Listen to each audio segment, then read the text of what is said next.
Nanti gue lagi pikirin gimana caranya kabel sama kawat tuh bisa dimakan gitu. Mungkin nggak ya? Itu urusan lo, bukan urusan gue. Mudah-mudahan bergizi.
Assalamualaikum warahmatullahi wabarakatuh. Selamat pagi, siang, sore, malam, atau dini hari, atau juga subuh, teman-teman tukang gizi. Hari ini, saat ini saya lagi menunggu seorang sahabat yang juga ahli gizi, karena beliau adalah lulusan dari Akademi Jakarta. Zaman dulu waktu kuliah, beliau tertib suka sekali melakukan menjalankan hobinya gambar-gambar, kemudian juga kadang-kadang menulis lagu. Dan saat ini saya mendengar kabar dari beliau bahwa beliau itu juga adalah seorang pematung.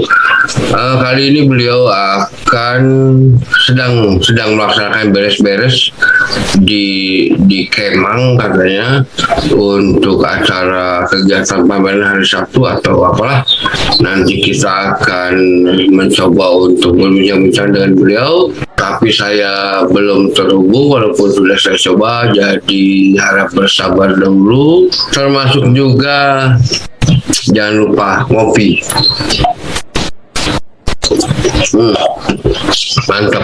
Mantap bro. Mantap. Oke, dah masuk. Dah. Ini akhirnya susah banget ini ngobrol sama seniman ini. Urusannya di teknologi. Backgroundnya udah mantap itu. Itu udah mantap. Itu ada berapa karya tuh? Bintang, kuda, itu apa? Kuda tuh apa? Yang sebelah sini kuda apa? Yang ini apa nih? Yang ini kuda, di bawahnya bintang, terus yang ini di sebelah kanan patung cewek. Terus itu lukisan itu yang sebelahnya. Itu lukisan. Kalau yang lukisan ini bukan gua punya. Nah, sekarang ini baru sebagian ya. Coba sekarang gua pindah ya. Oke. Gua pindah. Kita melihat berbagai koleksi yang telah dibuat oleh Fahri Ubay, Bujuk Buneng. Itu apa tuh, beruang apa macan apa? Itu anjing. Anjing, aduh. Anjing cow-cow. Anjing cow-cow. Sama lukisan. Ini lukisan gue ngelukisnya pakai palette knife. Jadi bukan pakai kuas, pakai palette knife yang kayak sendok tapi kecil panjang gitu. Jadi cuma goret-goret aja. Gila itu tuh. Nah, kalau yang sebelahnya apa? Kalau yang dogi ini itu gue bikinnya pakai kawat ayam. Ayam. Coba deh, gue sambil jalan ya. Iya. Enak mah sambil keliling. Iya. Nah, ini lu nggak sambil keliling sambil cerita, lu udah buat berapa model ini? Berapa puluh, berapa ratus?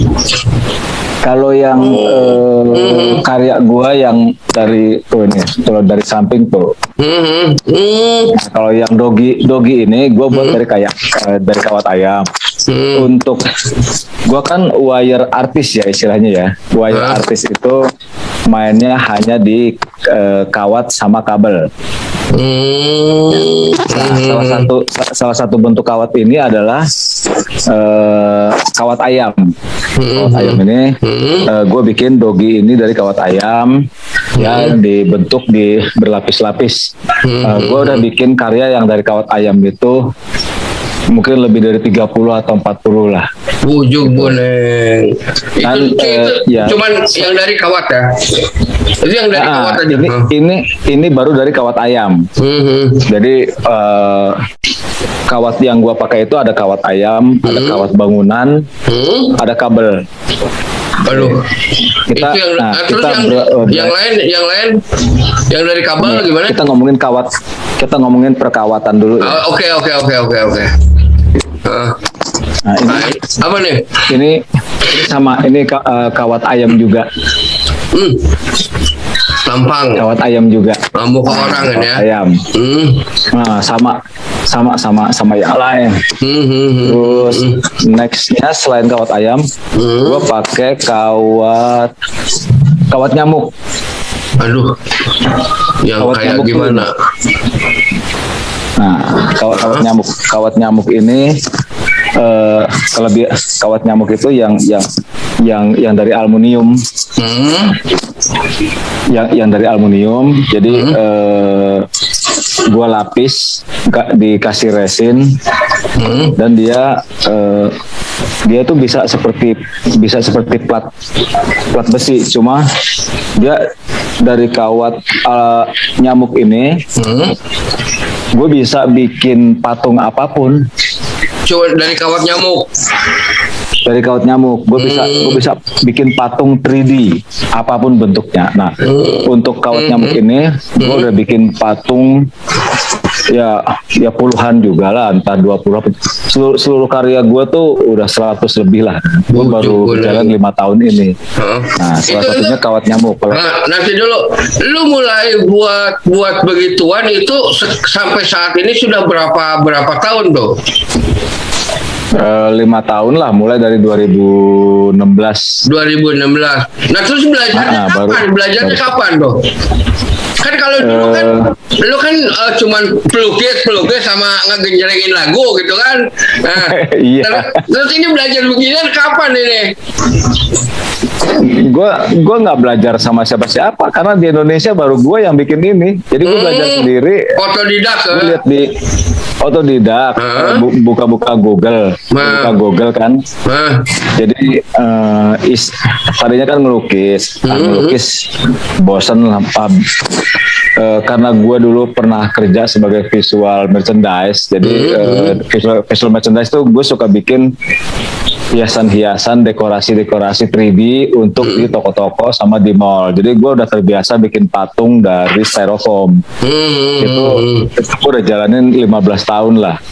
Nah, sekarang kan styrofoam udah bosan main styrofoam. Terus tapi gue tetap pengen bikin sesuatu yang 3D gitu. Kayak apa ya? Lagi buka-buka Google, oh ternyata ada satu teknik art yang bahannya itu wire. Terus yang bahannya wire, terus ya, iseng-iseng coba gue start dari ini. Oh ini karya pertama itu? Karya pertamanya bukan ini. Karya pertamanya gue bikin kelinci, tapi udah sold ya. Udah terjual. Ini kawat bangunan. Ini kawat bendrat. Kalau dilihat kawat bender, kalau dilihat dari dekat seolah-olah kayak akar. Iya. Detailnya. Padahal sebenarnya itu kawat bendrat sebenarnya. Namanya kawat bendrat gitu ya. Dan kawat bendrat itu kawat yang buat ngelilit beton nih. Kayak beton kalau cor-coran. Kawatnya warnanya coklat. Nah, itu gua ramu lagi. Nah, mulai dari situ terus yang setelah itu gue coba bikin dalam bentuk bintang. Nah, bintang ini dari kabel. Jadi gue ke Poncol, kan di Poncol itu kan ada pasar loa. Nah, betul-betul. Ada pasar loa. Nah, jadi kebetulan ada rongsokan kabel itu banyak banget sampai karungan gitu. Ya gue belilah kabel kira-kira sekarung lah, berapa 20 kilo kabel campur nggak karu-karuan. Terus kabel itu sampai di studio gue bersihin, habis itu gue tebar, ini buat gue bikin apa ya. Akhirnya ya timbul ide, ya salah satunya ya udah gue bikin aja contoh begini kan. Ternyata lucu, banyak yang suka. Aduh, ini gue bikin udah 6 apa 7 gitu ya. Wah, yang berarti sisanya ternyata bentuk begini semua aja. Nah, ternyata untuk bentuk begini aja, ternyata banyak yang suka gitu. Nah, terus alhamdulillah. Ya, terus gue explore lagi. Tadi apa ada pertanyaan dulu untuk yang kabel sama kawat pendrat. Ya enggak, itu untuk proses pembuatannya sendiri itu berapa lama tuh? Kalau yang bintang berapa lama, kalau yang kuda itu berapa lama gitu? Yang tergampang sih ya bintang ini tergampang. Ini mah 1 hari juga kelar. Bintang itu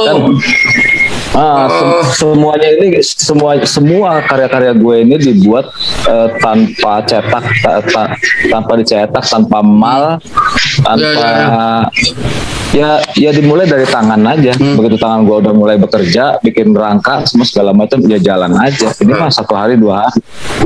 Terus itu kan nanti dulu itu kabelnya itu lu bukain dulu itunya si lapisan luarnya. Jadi lu pakai lapisan dalamnya aja gitu. Enggak. Ya, kabelnya utuh. Kabel utuh. Wah, bisa. Kabel utuh. Jadi dari sekedar rongsokan itu kemudian harganya bisa berlipat-lipat gitu di tangan seorang ahli gizi yang kemudian salah jurusan. Dari seorang ahli gizi terus jadi anak band dulu ya. Jreng. Kagak, enggak.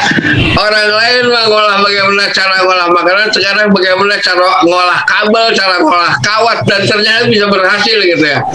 Luar biasa. Nanti gue lagi pikirin gimana caranya kabel sama kawat tuh bisa dimakan gitu. Mungkin nggak ya?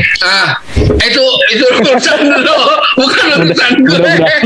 Mudah-mudahan bergizi. Itu nanti yang itu konsumsinya Terminator itu kan itu ya. Terminator kan nanti kan banyak kan teman sekarang banyak cyborg nih. Benar-benar kan? Itu benar. Kasih makanannya gitu. Itu ada apa? Ada satu lagi yang gokil. Mana tuh? Banyak sebenarnya. Pertama ini kalau pintas ini kan kabel orang gimbal. Ini bahannya adalah kabel RCA. Kabel RCA itu kabel yang buat VCD yang 3.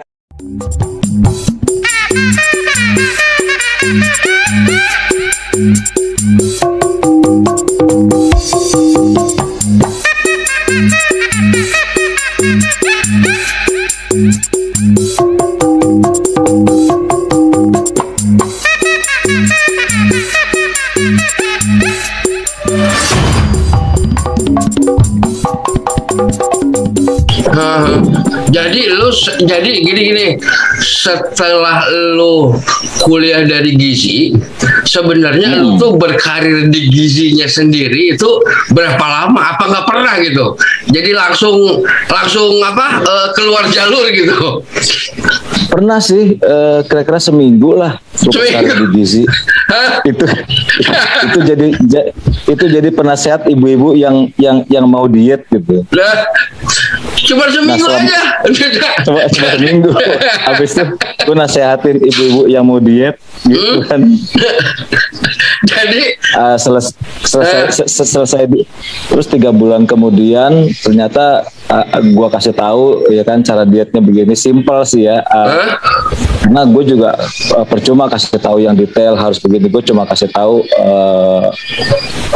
cara-cara diet gizi, nggak pakai timbangan segitu, tapi ternyata dia jalanin 3 bulan itu berhasil, dia bisa nurunin 2 kilo, wah dia udah girang banget. Terus gue dikasih duit gitu, ya udah, itu aja. Tapi itu enggak karir gue sebagai konsultan gizi. Udah cuma seminggu itu. Setelah itu kemudian ada apa perenungan atau kontemplasi atau bagaimana nih? Kemudian benar-benar memutuskan. Jalan ceritanya panjang. Jadi gue kan nganggur ya, karena memang waktu itu mau masukin ikatan dinas di mana? Gue maunya di Jakarta sih, sama Jawa Barat. Jadi pasti nggak mungkin cepet kan ya. Nah, nunggu hampir 3 bulan 4 bulan. Karena gue suka nyanyi, ya gue coba gabung lah sama anak-anak band. Sama anak band. Pertama ngeband, ya gue main drum gitu kan. Drum. Sementara ada band berikutnya, gue gabung sebagai vokalis gitu kan. Jadi ada 3 apa 4 band. Jadi selama setengah tahun itu ya gue ngeband aja sana sini. Ada 3 grup, gue sebagai vokalis edisional, 1 grup gue sebagai drummer. Selama setengah tahun itu jalan, 4-4-nya jalan semua, nyambi sana kemari, nyambi sana. Akhirnya 89 tiba-tiba gue salah satu teman band gue, dia tahu kalau gue bisa melukis, bisa gambar gitu. Salah satu teman band gue bilang, saya punya teman di Dep Store, salah satu Dep Store di daerah Glodok, lo kerja aja deh sama dia gitu, lo kan bisa ngelukis, lo bisa gambar, coba deh gue bikinin surat deh buat dia. Ya udah, gue datang ke temennya temen itu, terus gue tanya, lo lulusan apa? IKJ, Asri, bukan. Lulusan apa? Gizi. Hah? Tapi oke lah gitu. Lo bisa, yang penting lo bisa gambar, lo bisa lukis kan? Ya bisa. Bikin patung bisa. Dulu SMA saya pernah belajar mahat patung SMA. Oh ya udah, berarti lu bisa bikin patung. Nah, diterimalah gue kan di situ sebagai visual merchandise, tapi di workshop. Nah, itu lucu tuh, 3 bulan pertama kerjaan gue cuma ngecat patung. Ngecat styrofoam, dibikin huruf, dibikin patung, dibikin apa, tugas gue cuma ngecat. Sambil ngecat tuh gue mikir, ini gue sekolah berapa tahun? Kok kerjanya gini doang? Apalagi kalau ngecatnya belang, sebelah hitam sebelah putih. Begitu ngecat yang hitam kena yang putih, begitu ngecat yang putih kena yang hitam, kan udah digaris. 3 bulan berikutnya, gue kerjaan gue coba disuruh motong styrofoam. Yang lurus aja, yang gampang. Nah, udah setengah tahun di situ, tiba-tiba ada proyek bikin patung kuda, gitu. Patung kuda sedang dikerjakan sama senior, gitu. Itu karena teman yang senior di situ sibuk, nggak kelar pekerjaannya.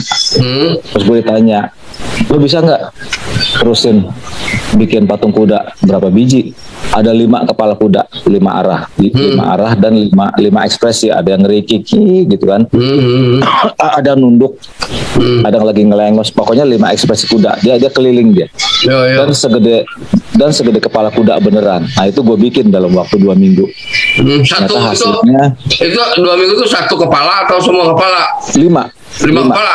Wah, hebat lah. Jadi ceritanya waktu itu kan eventnya di Dev Store itu Imlek ya. Imlek kebetulan tahun kuda 89 itu tahun kuda kalau nggak salah deh.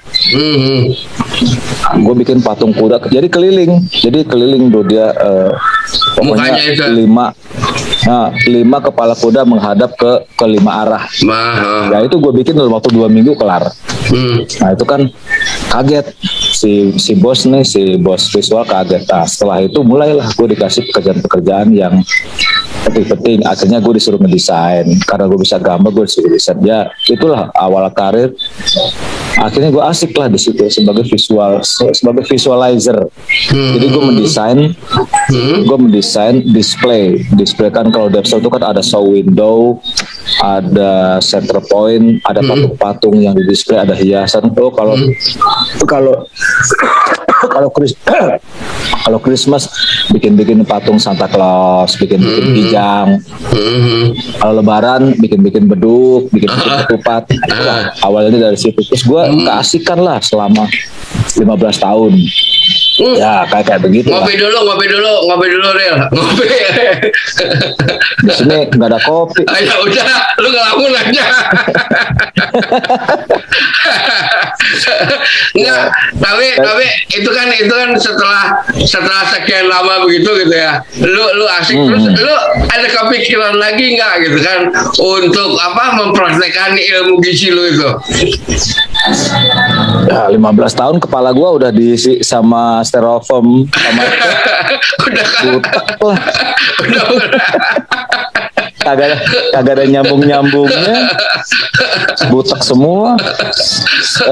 Sedangkan awal kerja aja gue 5 tahun pertama gue kerja gaji gue kecil, gaji gue cuma 100.000 apa? Gimana mau makan yang bergizi? Sarapan aja bubur ayam. Kan ngenes makan siang di warteg. Jadi lupa sama gizi jadinya gitu. Makan siang dan memang di pekerjaan itu gue cuma dihargai sebagai lulusan SMA. Jadi akademi gizinya ya. Jadi di level pekerjaannya itu ya gue ya basic lah sebagai orang yang lulusannya cuma SMA gitu.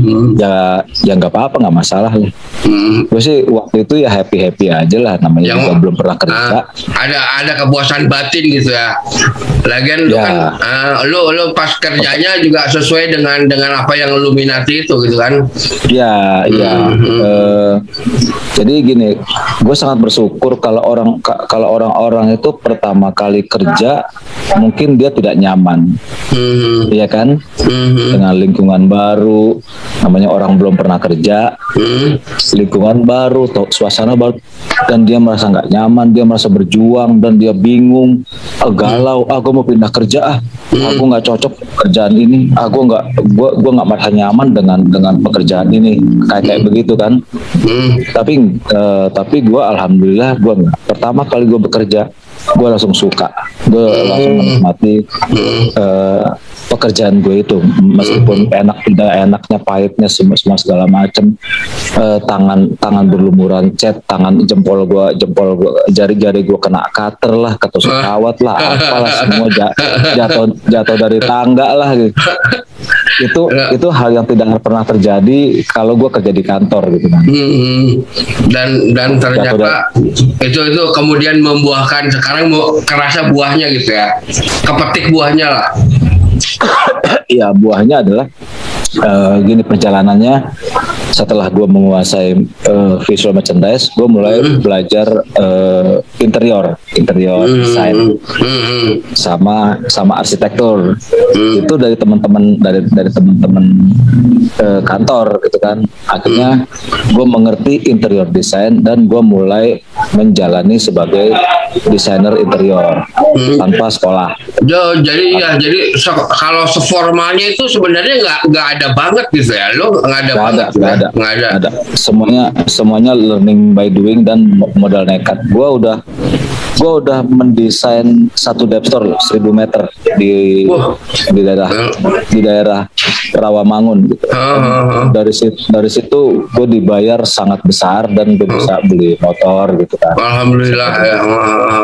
Nah, sebagai bujangan tahun 92. 92-an.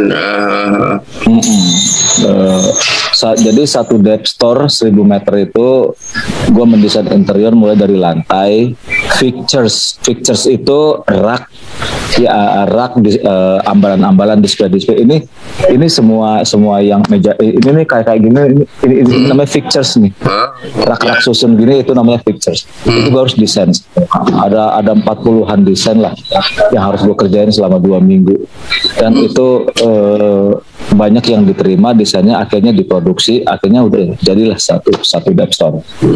Nah itu mulai kenekatan gua untuk pekerjaan sebagai desainer interior. Itu hanya 2 minggu aja. Jadi, ya? 2 minggu. 2 minggu. Tapi kerjanya 22 jam ya. Buset, 22 jam. Apa lu gak meriang apa lu? Wow. Ya kan risiko. Kan waktu itu lagi risiko kan waktu itu lagi sehat-sehatnya. Jadi selama 2 minggu itu gue kerja 20 sampai 22 jam selama 2 minggu. Gue harus mendesain, gue harus gambar, dan gambarnya gambar interior loh. Gambar interior kan ada tampak depan, tampak samping, perspektif. Satu rak aja gue harus gambar 3 macam, dan itu harus gue gambar semua. Tapi untuk desain rak itu gue pakai tangan langsung, nggak pakai garisan. Jadi supaya cepat gitu kan. Kan ini kan dep store ini kan harus cepat buka loh. Hanya gambar layout aja yang gue harus pakai, garis-garis gitu kan, yang harus akurat, yang nggak boleh bergeser gitu kan. Ya itu semua gue belajar ya dari teman-teman kerja. Terus tahun 2000 udah itu gue jalanin kan. Jadi gue udah mengerti visual merchandise, sudah mengerti seni rupa, sudah mengerti desain interior dan arsitektur gitu kan. Karena di layout itu kan ada gambar-gambar bangunan juga. Gue harus mikirin gue harus mikirin dinding bangunannya harus dirubah, harus dibongkar, apa semua segala macam. Itu apa yang gue pikir aja. Oh ini bongkar, ini aja gitu. Jadi kalau gue ditanya, terus kalau misalnya ada ketinggian ini nanti berat bebannya berapa? Oh, nanti saya pikirin. Abis itu gue langsung ke perpustakaan buru-buru gitu kan. Besok saya kabarin gitu. Gue langsung ke perpustakaan nasional kan. Terus dikasih seberapa ya? Masih ingat Ya gue bikin skripsi kan, nongkrongnya di situ. Gila, seminggu tiap hari gue ke situ gue. Jadi nanti dulu aku potong. Jadi hal yang bermanfaat dari kuliah di Gizi itu adalah lu makin kenal dengan perpustakaan itu ya. Iya. Akhirnya gue punya tempat inspiratif dari ilmu, ya kan? Jadi kalau waktu itu gue ditanya, lo kuliahnya di mana? Gue bisa interior di Perpustakaan Nasional. Gue nongkrong di situ seminggu dari pagi sampai sore. Gue sebenarnya tuh dari SMP SMA gue tuh sebenarnya kutu buku. Kuat, kutu buku gue. Gue bisa SMP aja tuh gue seneng ke salah satu toko buku besar di Kuitang. Nah, itu setiap weekend itu gue bisa tuh datang pagi sampai sore gue di dalam toko itu. Cuma buat baca-baca komik, baca-baca buku apa yang gue tahu. Gue kutu buku itu. Asli, gue kalau udah baca buku gue kuat. Yang jadi pertanyaan lain, nah terus lu kenapa lu dulu masuknya ke Gizi gitu loh? apa itu kecelakaan atau kebenaran gitu atau gimana itu? Ya, jujur gue mau kuliah itu kan pada saat itu biayanya nggak ada, gitu. Orang tua gue nggak punya biaya buat gue kuliah. Gue tuh pengennya ke IKJ, gitu. Terus orang tua gue nggak punya biaya. Nah, terus gimana? Gue harus kuliah, gitu. Gue nggak mau cuma lulus SMA doang, ya kan? Akhirnya gue cari tahu. Ya. Terus daftarlah gue kan ke STAN, terus ke ITB Seni Rupa, terus satu lagi ke Akademi Gizi. Nah kan gue ikutin tuh tes-tesnya semua. Dan yang nyangkut, yang nyangkutnya di gizi. Itu kan semua pemerintah punya ya. Istilahnya nggak ada biaya kuliah gitu kan. Kenapa gue pilih STAN? Kenapa gue pilih ITB Seni Rupa? Gitu kan? Kalau nggak salah sih waktu itu yang gue tahu itu tidak ada uang kuliah. Nah, salah satunya kan Akademi Gizi juga. Gue ikutin tiga-tiganya, ya nyangkutnya ya di Akademi Gizi. Ya udah, gue ikutin aja. Bagi gue gini, apapun ilmunya, selama gue masih bisa ikutin gitu kan. Mungkin kalau gue di STAN, mungkin gue akan nggak cocok kali. Karena segini, gue memang basicnya memang IPA sih ya. IPA itu IPA bab. Kalau nggak salah gue biologi dapat 8, fisika gue dapat 9 deh. Waduh, gila. Iya. Kenceng lah, benar. Kimia 8, tapi matematik 5,5 gue, nyaris merah. Pokoknya kalau udah itu hitungan angka gue pusing lah, benci lah gue lah gitu. Tapi buat fisika, kimia, biologi gue senang banget. Iya. Ya masuk gizi ya cocok lah. Iya. Coba kalau gue di STAN gimana kagak pusing 7 keliling. Iya, hitung terus itu. Lah iya. Benar. Nggak, terus gini. Gitu. Itu yang gonjang-gonjengnya sekarang gimana? Yang gonjang-gonjengnya apa masih? Soalnya kalau gue lihat kalau ini kaitannya dengan kebiasaan lu melukis gitu kan. Kayak apalagi tadi kayak kawat Chaplin. Terus yang gonjang-gonjengnya musiknya itu apa udah dilewatin dulu untuk suatu ketika diulang lagi, diambil lagi gitu atau gimana tuh?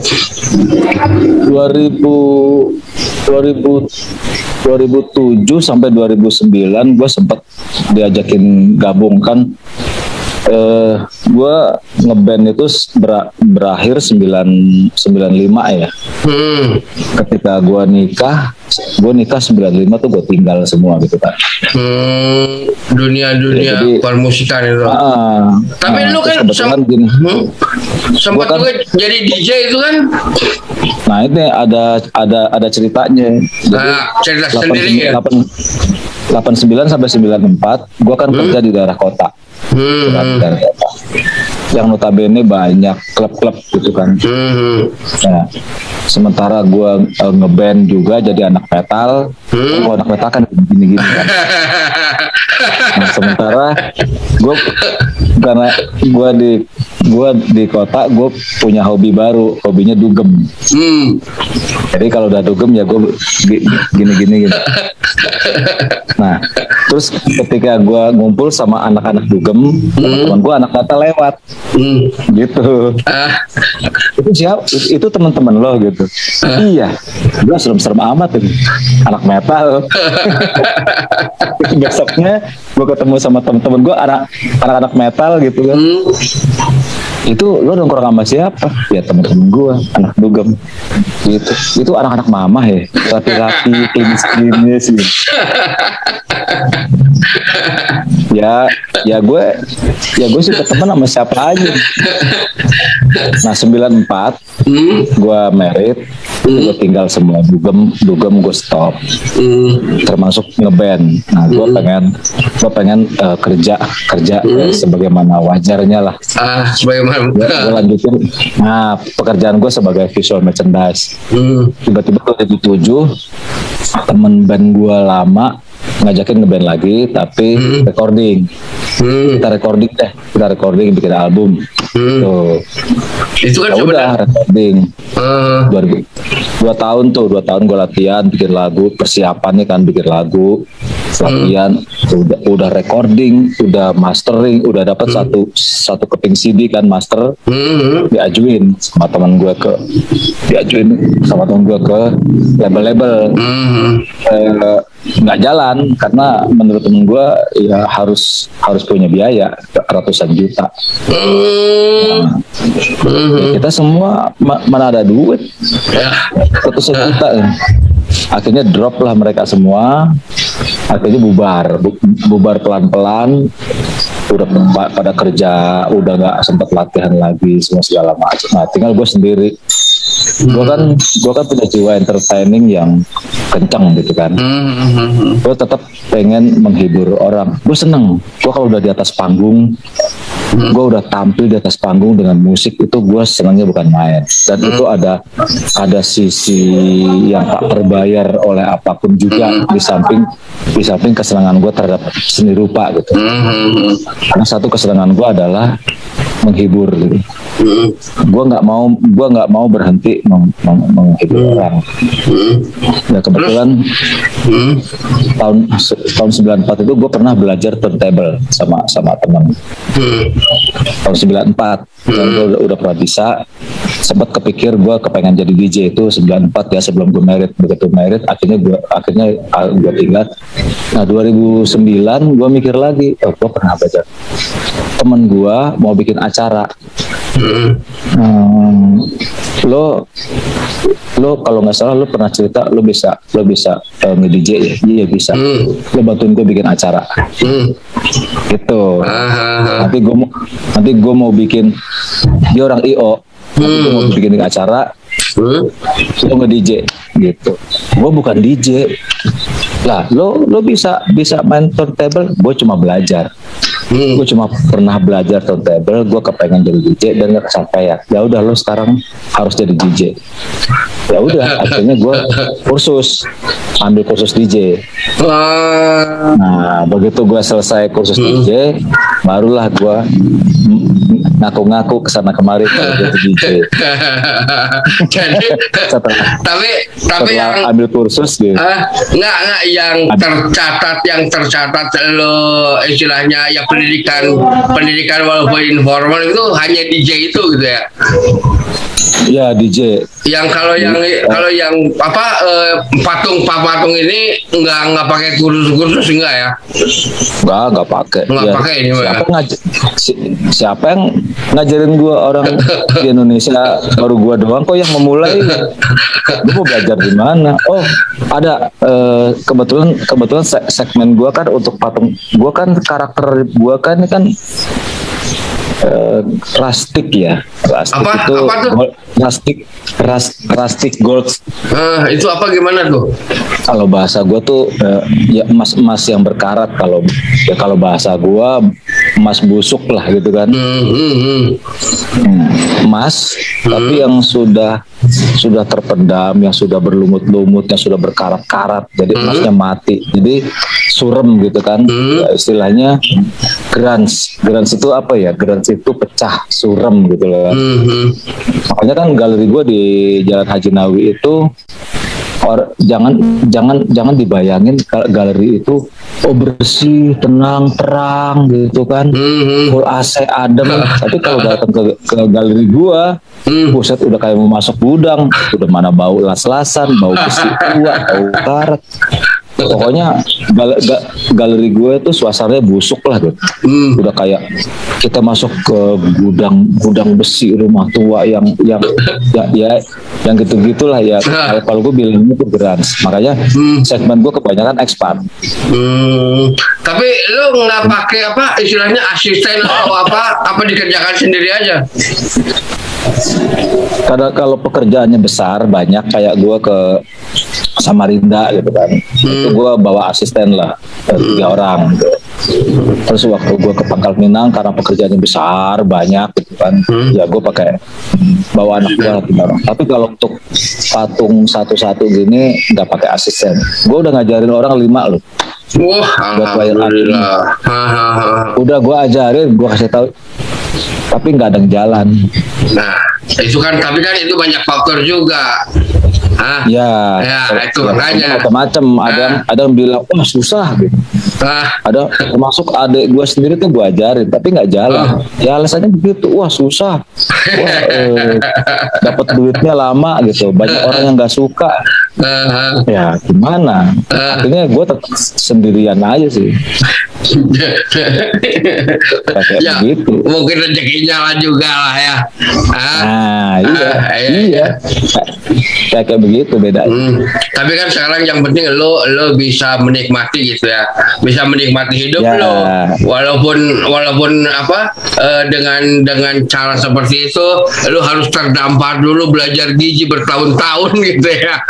Iya, ya pahit manis dikawat aja jari gue ini udah bermutasi. Jadi kalau ketukuk gue dalam satu pekerjaan kayak bikin apa ya? Kayak bikin tadi yang dogi tadi. Itu jari gue ketusuk tuh bisa belasan kali. Masalah. Ketusuk, cuk gitu kan. Kasih tensoplas, ya kan. Kerja lagi. Ketusuk lagi jempol. Kasih tensoplas lagi. Kerja lagi. Yang di sebelah kanan ketusuk lagi. Jadi perban itu bisa ada 3 gitu. Oke dulu, nanti dulu. Berhubung ini sebentar lagi asar nih. Nah ya. Jadi kita potong dulu. Insya Allah lain waktu kita bisa sambung lagi ya. Oke. Terus satu lagi. Sebenarnya lu tuh yang kesasarnya itu di gizi atau di jadi senimannya gitu. Gua nggak tahu tuh. Nanti gua tanyain lagi. Assalamualaikum warahmatullahi wabarakatuh. Yuk. Demikianlah teman-teman. Bincang-bincang saya dengan artis, seniman, pematung, pemusik, DJ, pelukis, dan lain sebagainya. Saya udah nggak tahu lah. Tapi dia juga sumpah dia pernah belajar masak barengan saya itu orang. Semoga apa yang dikerjakan bisa jadi inspirasi buat semuanya. Assalamualaikum warahmatullahi wabarakatuh. Waalaikumsalam. Hayo.